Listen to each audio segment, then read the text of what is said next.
बच्चों लोग NCERT study कर रहे हैं और लिविंग वर्ड हम लोग पढ़ रहे थे। इसमें मैंने आपको एक्सप्लेन किया था नॉमेनक्लेचर और आज हम लोग को देखना क्लासिफिकेशन। बायोडाइवर्सिटी देखी थी और फिर उसके बाद मैंने देखा था नॉमेनक्लेचर। अब देखते हैं बेटा क्लासिफिकेशन यहाँ से। तो क्लासिफिकेशन क्या है, यहाँ से पढ़ते हैं ये paragraph. Since it is nearly impossible to study all the organisms, it is necessary to devise some means to make this possible।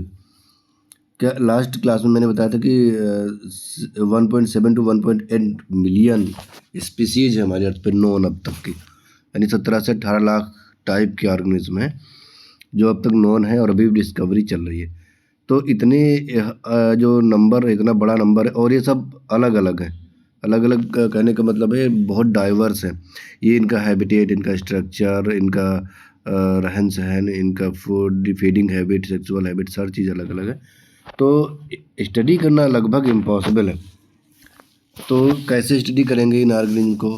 Study करने के लिए क्या लिखा है? नियरली इम्पॉसिबल, लगभग इम्पॉसिबल है। तो कैसे स्टडी करेंगे? तो इसके लिए क्या लिखा? Devise some means to make this possible. हम इसको कैसे पॉसिबल बनाएंगे? इसको हम क्लासिफिकेशन करेंगे। This process is classification. इनको डिवाइड करेंगे अलग अलग ग्रुप्स में इसको स्टडी करने के लिए, और इसको बोलेंगे क्लासिफिकेशन। आगे बढ़ते हैं। Classification the process by which anything is grouped into convenient categories based on some easily observable characters। किसी ऑर्गेनिज्म को इजीली ऑब्जर्वेबल मतलब जो आप देखें किसी ऑर्गेनिज्म को और ऑब्जर्व करें, उसमें कैरेक्टर्स जो होते हैं और उनके बेसिस पर आप उनको कैटेगराइज करें। जैसे मान लो प्लांट और एनिमल को आपने देखा तो आप जान जाओगे ना कि प्लांट कौन सा है, एनिमल कौन सा है। प्लांट में लीफ होती हैं और एनिमल्स में बॉडी में हाथ पैर ऐसे हो। तो ये मैंने बहुत मोटा मोटा सब प्लांट और एनिमल को एकदम किंगडम लेवल पे बताया आपको। ऐसे ही ईजिली आप ऑब्जर्व करेंगे ऑर्गेनिज्म को तो उनके डिफरेंसेस की वजह भी इसमें ये करेक्टर है एक ऑर्गेनिज्म में, दूसरे में दूसरे करेक्टर, तीसरे में तीसरे करेक्टर हैं।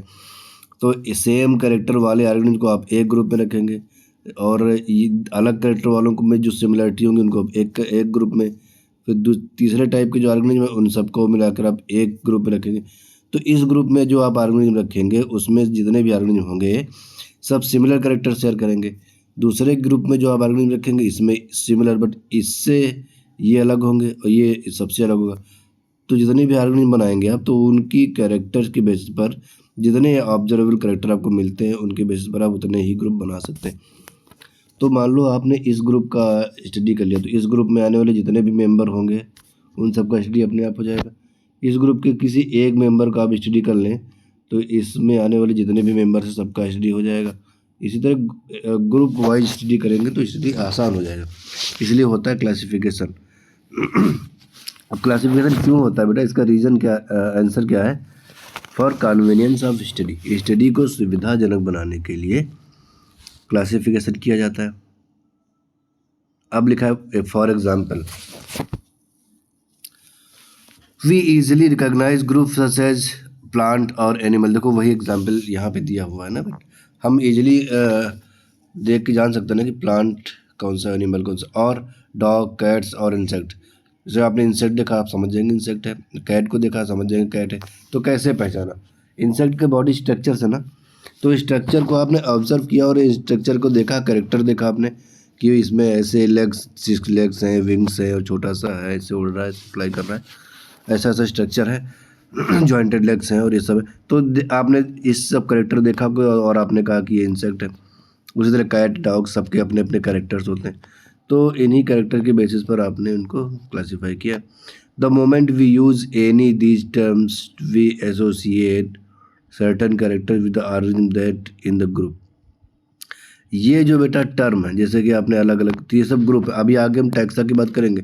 धीरे धीरे एनसीईआरटी उसी तरफ बढ़ रही है। जैसे मैंने इंसेक्ट कहा तो इंसेक्ट की क्या किसी ऑर्गेनिज्म का नाम है या फिर ग्रुप ऑफ ऑर्गेनिज्म का नाम है? तो मैं कहूँगा इंसेक्ट एक किसी ऑर्गेनिज्म का नाम नहीं है, इंसेक्ट एक ग्रुप का नाम है। इसमें इसमें मॉस्किटो भी आएगा, इसमें फ्लाई भी आएगी, इसमें हनी बी भी आएगी, इसमें कॉकरोच भी आएगा, इसमें कई सारे बहुत से। तो बेटा क्या इंसेक्ट एक ग्रुप का नाम है? यस, ये ग्रुप का नाम है, किसी ऑर्गेनिज्म का नाम नहीं है। ठीक है, तो ये है, तो ये सब ये सब ग्रुप है। जैसे मैंने कहा था एनिमल, तो क्या एनिमल किसी ऑर्गेनिज्म का नाम है पर्टिकुलर? नहीं, ऑर्गेनिज्म, ये एनिमल जो मैंने कहा एनिमल, एनिमल ऑर्गेनिज्म के एक ग्रुप का नाम है। इसमें कैट भी आएगी, इसमें डॉग भी आएगा, इसमें इंसेक्ट्स भी आ जाएंगे, इसमें कई सारे ग्रुप्स आ जाएंगे एनिमल्स के। तो एनिमल एक ग्रुप। जैसे मैंने कहा प्लांट, तो मुझे बताओ प्लांट किसी एक ऑर्गेनिज्म का नाम है या ग्रुप ऑफ ऑर्गेनिज्म का नाम है? तो ये भी ग्रुप का, इसमें मैंगो भी होगा, गुआवा भी होगा, ग्रेप्स भी होगा, कुकरबिटी भी, बहुत सारे एंड सो ऑन, ये प्लांट्स होंगे। तो ये जो इसमें एनसीईआरटी ने लिख रखा है सब, ये क्या है बेटा? ग्रुप का नाम। जैसे ये यहाँ पे डॉग एंड कैट लिखा, जैसे मैंने कहा डॉग। अब मुझे बताओ ये डॉग जो मैंने कहा, तो डॉग किसी ऑर्गेनिज्म का नाम है या ग्रुप ऑफ ऑर्गेनिज्म का नाम है? ये भी ग्रुप ऑफ ऑर्गेनिज्म का नाम है। जब आप पर्टिकुलर किसी ऑर्गेनिज्म का नाम लेंगे तो आप उसको टॉमी बुलाएंगे या शेरू बुलाएंगे, जैसे किसी डॉग। डॉग में जितने डॉग हैं, पोमेलियन हो चाहे वो जो भी डॉग हो, वो सारे डॉग्स आ जाएंगे इसमें। स्नैक लिया तो सारे स्नैक्स आ जाएंगे। तो स्नैक एक ग्रुप का नाम है ना, जितने स्नैक सब उसमें आए हैं। तो ये जब भी मैं कहूँगा तो ये डॉग भी क्या है? एक टैक्सा है। अभी मैं टैक्सा की बात आगे करूँगा, बट अभी मैं बता जा रहा हूँ। जैसे डॉग की बात करूँ तो ये डॉग एक टैक्सा है, एक जीनस है, इसकी बहुत सी स्पीसीज होंगी ना डॉग। तो ये इस तरह से ये ग्रुप करेंगे, छोटे बड़े ग्रुप्स होंगे। अब सभी ग्रुप्स को देखेंगे, इसमें हायरार्की भी मुझे देखनी है आगे। तो क्या है, यहाँ से आगे पढ़ते हैं हम लोग।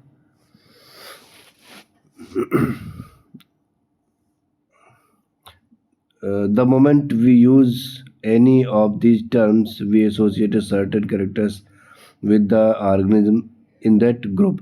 What image do you see when you think of a dog? आप जब आप डॉग के बारे में सोचते हैं तो आपके माइंड में क्या इमेज बनती है? Obviously each one of us will see dogs and not cats. जब मैं कहूँगा कि डॉग, जब मेरे दिमाग में, तो मैं डॉग के बारे में सोचूंगा ना, कैट के बारे में नहीं। क्योंकि कैट की बात करूँगा तो कैट की इमेज बनेगी। और आप ये समझिए क्योंकि कैट की इमेज और डॉग की इमेज आपस में बिल्कुल अलग है। डॉग डॉग है, कैट कैट है, दोनों का स्ट्रक्चर अलग अलग है और हमारे दिमाग में अलग अलग तस्वीर बनेगी दोनों की जब मैं बात करूँगा तो। Now, if we were think of Alsatians, we know what we are talking about. Similarly, suppose we were to say mammals. तो हर एक ऑर्गेनिज्म के जो भी ग्रुप्स, मैं उसका नाम जब भी नाम दूंगा दिमाग में, तो हमारे दिमाग में उनकी तस्वीर बनेगी। Suppose we are say mammals, you would of course think of animals with external ears, body। जैसे ये इन्होंने एग्जाम्पल दे रखे हैं, एक्सटर्नल ईयर, बॉडी हेयर, ऐसे बहुत से एग्जाम्पल आप दे सकते हो। मेमोरी ग्लैंड्स भी होंगी, ऐसे कोई किसी भी, हर एक ग्रुप का एक अलग अपना कैरेक्टर होता है, तो वो आपके दिमाग में आएगा। Likewise, in plants, if we try to talk of wheat, in the picture in each of our mind will be of wheat plants, not of rice। जब हम गेहूं के बारे में सोचेंगे तो मुझे गेहूं के बारे में, गेहूं की तस्वीर बनेगी मेरे दिमाग में, राइस की नहीं बनेगी। और एनी अदर प्लांट या किसी दूसरे प्लांट की नहीं बनेगी, गेहूं की बनेगी, सिर्फ व्हीट की बनेगी। Hence all these dogs, cats, mammals, wheat, rice, plants, animals, etc. are convenient categories we use to study organism.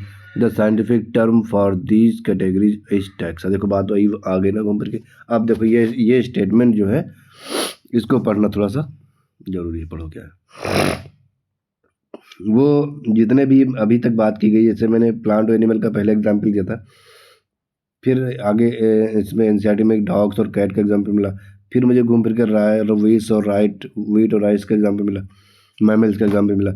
तो जैसे मैंने कहा कि ना, जब मैंने मैमल बोलूँगा तो मैं एक ग्रुप का नाम बोलूँगा ना, जब मैं एनिमल कहूँगा तो एक ग्रुप का नाम बोलूँगा जिसमें बहुत से एनिमल होंगे, डॉग, कैट, एक्सेट्रा। जब मैमल कहूँगा तो इसमें ह्यूमन, मंकी, गोरिल्ला और इसमें बहुत सारे व्हेल भी इंक्लूडिंग कैट, डॉग, ये सब आ जाएंगे मैमल में। तो मैं एक ग्रुप का नाम ले रहा हूँ, तो ये ग्रुप को क्या बोलते हैं, टैक्सा बोलते हैं। टैक्सा, जो भी टैक्सोनॉमिक कैटेगरीज होती हैं, अभी टैक्सोनॉमिक कैटेगरी की भी बात आएगी, लेकिन टैक्सा की बात निकल कर आई है, तो इसी से जोड़ के मैं एक बात ये कहना चाहूँगा कि जो भी टैक्सोनॉमिक कैटेगरी जो हम क्लासिफिकेशन स्टेप करते हैं, तो कुछ कैटेगरीज बनती चली जाती हैं। तो हर कैटेगरी से रिलेटेड एक ग्रुप होता है, हर कैटेगरी से रिलेटेड एक, जैसे मैंने कहा 1 2 3 4 ऐसे, एक बड़ी कैटेगरी, फिर छोटी, फिर छोटी, फिर छोटी, फिर छोटी, तो बहुत सारी कैटेगरीज बन गई। तो हर कैटेगरी से रिलेटेड एक ग्रुप होता है, हर कैटेगरी से रिलेटेड ये जो ग्रुप होता है, इसी ग्रुप को बोला जाता है टैक्सा। टैक्सा समझ लो। टैक्सोनॉमिक कैटेगरी क्या है? टैक्सोनॉमिक कैटेगरी वो स्टेप्स, वो यूनिट्स जिसमें मैं क्लासिफिकेशन करता हूँ, और उस हर एक ग्रुप से हर एक टैक्सा उससे सॉरी हर एक कैटेगरी, टैक्सोनॉमिक कैटेगरी से रिलेटेड एक ग्रुप होता है, उस ग्रुप को टैक्सा कहते हैं। फॉर एग्जाम्पल, जैसे मैंने कह दिया किंगडम। किंगडम क्या है? बोलो बेटा, किंगडम क्या है? किंगडम एक टैक्सोनॉमिक कैटेगरी है, तो टैक्सा क्या होगा? Plantae animalia. बताओ एनिमेलिया क्या है? किंगडम है। बताओ प्लांटी क्या है? किंगडम है। बताओ प्रोटिस्टा क्या है? किंगडम है। बताओ मुंद्रा क्या है? किंगडम है। तो किंगडम एक कैटेगरी है, और जो मैंने प्लांट्स, मैंने बैक्टीरिया, मैंने एनिमल, मैंने फंजाई, ये जो मैंने नाम लिए, ये सब टैक्सा है, उससे रिलेटेड टैक्सा है। समझ गए होंगे आप। आगे बढ़ते हैं। तो दीज, यहाँ से फिर से देख लेते हैं टैक्सा से। The scientific term for these categories is taxa. Here you must recognize that the taxa can indicate categories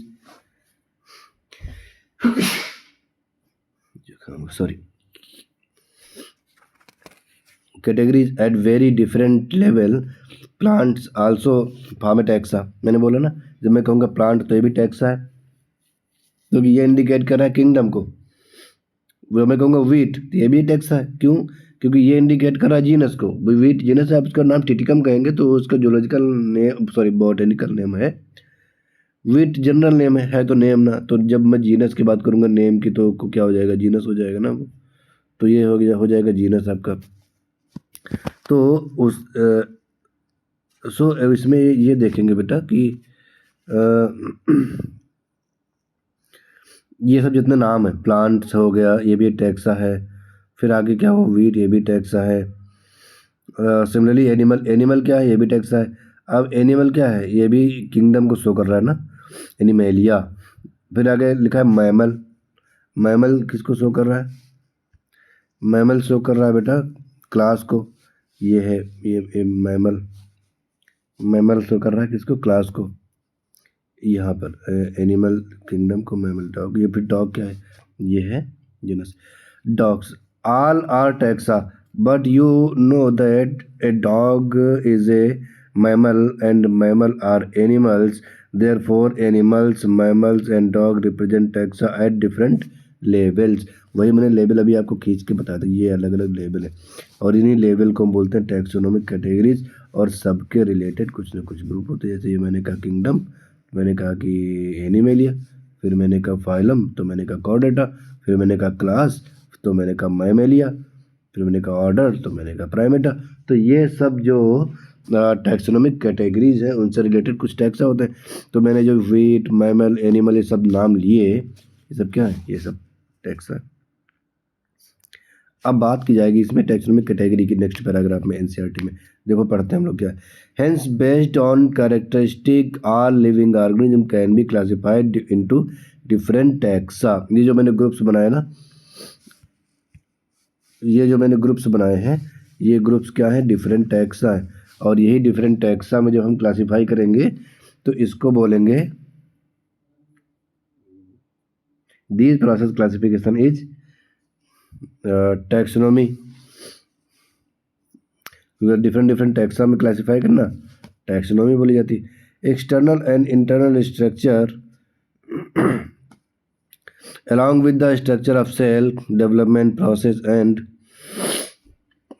ecological information of organism are essential and form the basic modern taxonomic studies। अब यहाँ पे बेटा बात हो रही है उन characters की जिनके कैरेक्टर के बेसिस पर हम लोग क्लासिफिकेशन करेंगे। क्लासिफिकेशन करेंगे बेटा किसी न किसी कैरेक्टर को बेस बना के करेंगे। अब वो कैरेक्टर एक्सटर्नल भी हो सकता है, वो कैरेक्टर इंटरनल भी हो सकता है, इंटरनल स्ट्रक्चर हो सकता है, मॉर्फोलॉजी और एनाटॉमी। जब मैं बात करूँगा एक्सटर्नल स्ट्रक्चर मतलब मैं बात कर रहा हूँ मॉर्फोलॉजी की। जब मैं बात करूँगा इंटरनल स्ट्रक्चर मतलब मैं बात कर रहा हूँ एनाटॉमी की। तो एनाटॉमी और मॉर्फोलॉजी के बेसिस पर भी होते हैं classification. Cellular structure of cell, cell के स्ट्रक्चर के बेसिस पर भी क्लासिफिकेशन होते हैं। जैसे मैंने प्रोकैरियोटिक और यूकैरियोटिक को बांटा, तो कैसे बांटा? सेल के स्ट्रक्चर के बेसिस पे बांटा ना। जिसमें न्यूक्लियस इंसिपिएंट है वो प्रोकैरियोटिक, और जिसमें डेवलप वेल डिफाइंड न्यूक्लियस है वो eukaryotic. So nucleus is the cell part of cell, so and on the basis of other cell organelles, the membrane bound organelles are absent in prokaryotic cell. So this is the structure of cell। और structure of cell के basis पर जो classification होता है उसको क्या बोलूँगा मैं? Cytological classification. तो स्ट्रक्चर ऑफ सेल हो गया। डेवलपमेंट प्रोसेस, डेवलपमेंट प्रोसेस मतलब किसी में डायरेक्ट डेवलपमेंट होता है, किसी में इनडायरेक्ट डेवलपमेंट होता है, और किसी में फर्टिलाइजर इंटरनल होता है, किसी में एक्सटर्नल होता है। तो उस बेसिस पर भी हम क्लासीफाई कर सकते हैं ऑर्गेनिज्म को। प्रोसेस एंड इकोलॉजिकल इंफॉर्मेशन में मतलब उनका हैबिटेट कैसा है, वो फीड क्या करता है, फूड क्या लेता है, किस पे डिपेंड है, किस पे नहीं डिपेंड है। तो वो सब चीज़ें इकोलॉजिकल इंफॉर्मेशन में आती हैं। Information of are essential and form the basic modern taxonomic studies. यही सब जो मुद्दे हैं ये टैक्सोनॉमी के स्टडी के बेसिस बनते हैं। ठीक है, अब आगे बढ़ते हैं। Hence characterization, identification, classification and nomenclature are the process that basic to taxonomy। बेटा जब मैंने चैप्टर शुरू किया था तो टैक्सोनॉमी का नाम मैंने लिया था क्योंकि हम लोग ये जो यूनिट है टैक्सोनॉमी है एक्चुअली।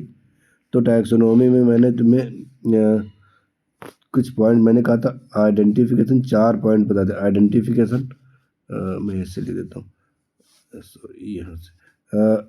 आइडेंटिफिकेशन इसको मैंने कहा था टू नो द कैरेक्टर। फिर दूसरा मैंने तुमसे कहा था नॉमेनक्लेचर। पहले तो हम आइडेंटिफाई करेंगे, आइडेंटिफाई करने के बाद अगर वो नोन है तो नाम निकल कर आएगा, और अगर नोन नहीं है, अननोन है, तो किसी कैरेक्टर को बेस बना कर नाम देंगे। तीसरा मैंने कहा था क्लासिफिकेशन, कि हम उसको अब जब नॉमेनक्लेचर कर लिया तो उसको कैरेक्टर्स देखेंगे और कैरेक्टर के बेसिस पर उसको उसके रिलेटेड ग्रुप में प्लेस करेंगे और उसको क्लासीफाई करेंगे। फिर फोर्थ हमने देखा था एफिनिटीज़। एफिनिटीज़ का मतलब है कि resemblance, similarities and dissimilarities from other groups. ये जो मैंने किसी ग्रुप में मैंने इसको डाला तो दूसरे ग्रुप के साथ इसकी क्या सिमिलरिटी है, क्या डिससिमिलरिटी है, ये देखना होता है, और इसी को बोलते हैं एफिनिटी। तो ये 4 पॉइंट्स में हम टैक्सोनॉमी को डील करते हैं। तो ये पूरी क्या टैक्सोनॉमी। टैक्सोनॉमी में क्या है? Identification, nomenclature, classification and affinities, ये होते हैं। आगे देखते हैं। ठीक, basic to taxonomy. Taxonomy is not something new.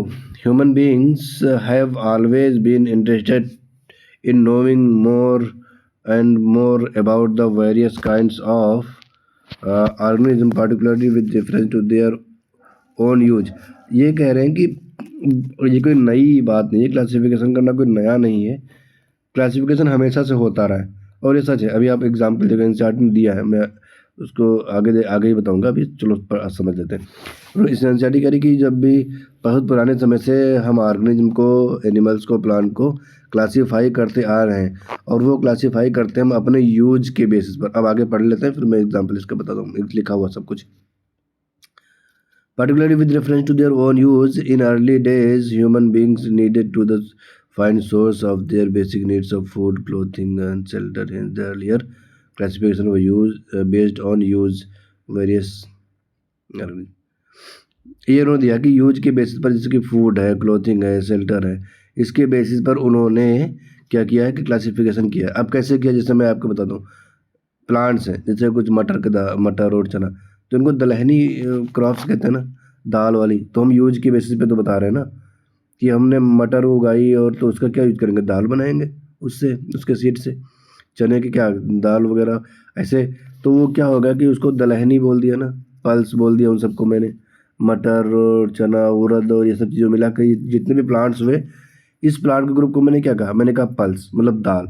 तो जब जब भी मैं कहूँगा दाल, मेरे वर्ड से जब भी आप वर्ड ही सुनोगे पल्स दाल, तो आपका दिमाग किस तरफ जाएगा, मैंगो की तरफ जाएगा कि मटर की तरफ जाएगा, बोलिए। मटर की तरफ जाएगा ना, अब इसलिए क्योंकि मटर क्या है, दाल है। जब मैं कहूँगा अच्छा, इसी तरह दाल हुआ, एक दूसरा हुआ सरसों, फ्रूट, तेल, तिलहन, तेल वाली फसलें। तो दाल वाला अलग है, तेल वाला अलग। तेल की जब मैं बात करूँगा तो आपके दिमाग में जाएगा सरसों, सोयाबीन, मूंगफली, ये सब चीज़ें। तो अलसी, ये सब जो होती हैं वो तेल हैं। तो दलहन, तिलहन, फल और साग, पत्ता, ये सब चीज़ें अलग अलग यूज करते थे प्लांट का, तो उनके ग्रुप्स को यूज के बेसिस पर बांट दिया। एनिमल्स को, मांस जिनको हम खाते तो उनका अलग, और जिनसे सवारी करने वाले, जैसे मैंने कहा था सवारी करने वाले ऑर्गेनिज्म का नाम लिया, तो आपके दिमाग में घोड़ा, गधा, खच्चर, ये सब, ऊँट, ये सब आएगा। काम करने के लिए तो बैल और ये भैंसा पहले होता था, अब नहीं होता, उनका यूँ अलग बात है। बट वो बात आपकी भी की नहीं है, एनसीईआरटी ने पुरानी बात ही कर रही है वो, कि पुराने समय में ऐसा होता था। तो पुराने समय में ऐसा होता था, तो पुराने समय में उनको यूज किया जाता था। कपास, इसे ना क्लोथिंग, क्लोथिंग फूड लिखा ना, तो क्लोथिंग की बात की तो ये आपको पता चल जाएगा कि कपास की बात हो रही। तो इस तरह से ये होता है। अब देखो आगे पढ़ते हैं। Human beings were since long not only interested in knowing more about different kinds of organism and their diversities. Human being since बहुत पुराने समय से not only interested knowing more than about but also the relationship, मतलब ये कह रहे हैं, ये लाइन एनसीईआरटी ये कह रही कि बहुत पुराने समय से ह्यूमन बींग एनिमल के बारे में ना तो केवल जानने के लिए इंटरेस्टेड रहा है, उनकी डाइवर्सिटी को जानने के लिए ना केवल इंटरेस्टेड रहा है, बट वो एक दूसरे के बारे में रिलेशनशिप के भी, रिलेशनशिप क्या है इसके लिए भी वो इंटरेस्टेड रहा है। यानी कि वो अब बात हो रही है एफिनिटी की। एफिनिटी मतलब रिलेशनशिप बिटवीन टू और मोर ग्रुप्स, रिलेशनशिप यानी सिमिलरिटीज एंड डिससिमिलरिटीज क्या है। तो ये इसके बारे में भी लोगों को उत्सुकता रही है, और एनसीईआरटी के इतिहास से नहीं, बहुत पुराने समय से रही है। कैसे, जरा पढ़ते हैं आगे। This branch of study was refer to as systematics. Systematics का यूज सबसे पहले बेटा कैरोलस लिनियस ने किया है। सिस्टेमा नेचुरी इन्होंने बुक लिखी है, और उन्होंने जो क्लासिफिकेशन है बेटा, सिस्टमैटिक का मतलब है सिस्टम से अरेंज करना। सिस्टमैटिक का मतलब है एक ऐसी साइंस जो रीअरेंज करती है किसको, ऑर्गेनिज्म को। तो रीअरेंज करना मतलब क्लासिफिकेशन करना, और वो क्लासिफिकेशन ऐसा नहीं होगा, डेफिनेट रूल्स और रेगुलेशन के, ये कह सकते हैं कि किसी ऑर्डर में होगा। तो वो ऑर्डर क्या है, सिस्टमेटिक्स के अंदर हम उसको स्टडी करेंगे। Study of taxonomy is called systematics, ये आप कह सकते हैं। आगे देते हैं। The word systematics is derived from the Latin word systema which mean systematic arrangement of, है ना। सिस्टमेटिक अरेंजमेंट यानी क्लासिफिकेशन करेंगे तो उसको बोलेंगे सिस्टमेटिक। अच्छा, ये वर्ड यूज किसने किया, लेनियस ने किया, यहाँ पे दिया हुआ है। अब आगे इस लिनियस की बात की जाएगी, मैं आगे देखता हूँ कि कैरोलस लिनियस ने कैसे यूज किया सिस्टेमा नेचुरी में सिस्टमेटिक्स को। वर्ड सिस्टेमा से ही ओरिजिन हुआ है ये। Linnaeus used Systema Naturae as the title of this publication.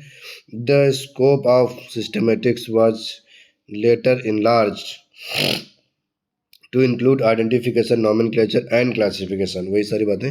Systematics takes into account evolutionary relationship between them. ये है phylogenetic evolutionary relationship between organism का मतलब ये है कि ऑर्गेनिज्म कैसे इवॉल्व हुआ है, और जो जो ग्रुप है उनका आपस में क्या रिलेशन है। रिलेशन निकालेंगे तो इवोल्यूशनरी हिस्ट्री पता चलेगी। जैसे मैंने कहूँगा मोंदरा, फिर प्रोटिस्टा, फिर कहूँगा कि यूनिसेलुलर ऑर्गेनिज्म से प्रोटिस्टा का, फिर मल्टीसेलुलर पोरीफेरा। तो आपस में इवोल्यूशन होता हुआ दिख रहा है कि नहीं। पहले प्रोकैरियोटिक आए, फिर यूकैरियोटिक आ गए। फिर उसके बाद क्या हुआ कि यूनिसेलुलर से मल्टीसेलुलर आ गए। पोरीफेरा में मल्टीसेलुलर ऑर्गेनिज्म आए तो टिश्यू नहीं बना। तो पोरीफेरा के बाद जिसे आपने ये देखा प्रोटिस्टा यूनिसेलुलर है। उसके बाद आया पोरीफेरा, पोरीफेरा मल्टीसेलुलर तो है बट टिश्यू नहीं बना, टिश्यू नहीं बना। फिर सिलेंट्रेटा, सिलेंट्रेटा में टिश्यू बना। फिर प्लेटिहेल्मिन्थेस में ऑर्गन बना। फिर स्केहेल्मिन्थेस में निमेटोडा में क्या बना, ऑर्गन सिस्टम। तो ये सब जो है ना इवोल्यूशनरी हिस्ट्री है तो है इवोल्यूशन तो। अच्छा इसके एविडेंस भी मिलते हैं बट उन सब की बात मुझे यहाँ नहीं करनी। मैं एवोल्यूशन चैप्टर पढ़ूंगा तो मैं उसकी एवोल्यूशन और कनेक्टिव लिंक जो भी मिले हैं, जो भी फॉसिल मिले, उन पे बात करूंगा। बट इवोल्यूशनरी हिस्ट्री मिलती है, एम्ब्रियोलॉजी वगैरह पढ़ेंगे तो उसमें भी उसके एविडेंस मिलते हैं कि कैसे एवोल्यूशन हुआ।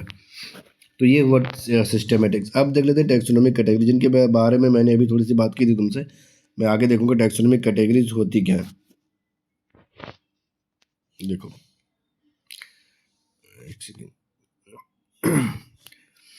टैक्सोनॉमिक कैटेगरी या टैक्सोनॉमिक यूनिट, इसी को टैक्सोनॉमिक हायरार्की बोलते हैं। अभी रिलेटेड वर्ड आएंगे, मैं आपको बताऊंगा। Classification is not a single step process but involve hierarchy, ये वर्ड है ना, hierarchy of steps in which each step represent A rank और कैटेगरी। जैसे मैंने कहा कि क्लासिफिकेशन में एक ग्रुप में नहीं कर सकता, ऑर्गेनिज्म बहुत सारे हैं तो मैं अलग अलग छोटे बड़े ग्रुप्स में इनको क्लासीफाई करूँगा। तो ये जो करिए स्टेप बाय स्टेप, जैसे मैंने कहा कि किंगडम, फिर किंगडम को मैंने बांटा फाइलम में, फिर फाइलम को मैंने बांटा, जैसे कि मैंने एक ऐसे बताता हूँ, जैसे मैंने एक बड़ा सा बना लिया ग्रुप जिसको मैंने कहा किंगडम। तो किंगडम को मैंने इसके आर्गन को फिर बांटा किसमें, फाइलम्स में। तो ये पहली यूनिट हो गई किंगडम। फिर ये दूसरी यूनिट हो गई फाइलम, और फाइलम को फिर मैंने बांटा क्लासेज में। तो ये तीसरी हो गई क्लासेज। फिर क्लासेस को फिर उसका ऑर्डर में। तो मैं ऐसे ही बांटता चला गया। तो पहली ये किंगडम, ये पहली यूनिट बन गई इसे किंगडम। फिर उसके बाद नीचे स्टेप में आओगे तो फिर उसको डिवाइड किया तो बहुत सारी क्लासेस हो जाएंगी, बहुत सारी क्लासेस। फिर इन क्लासेस को डिवाइड, हर एक क्लास को उठाओगे तो इसको डिवाइड करोगे इसमें ऑर्डर्स में, और ऑर्डर को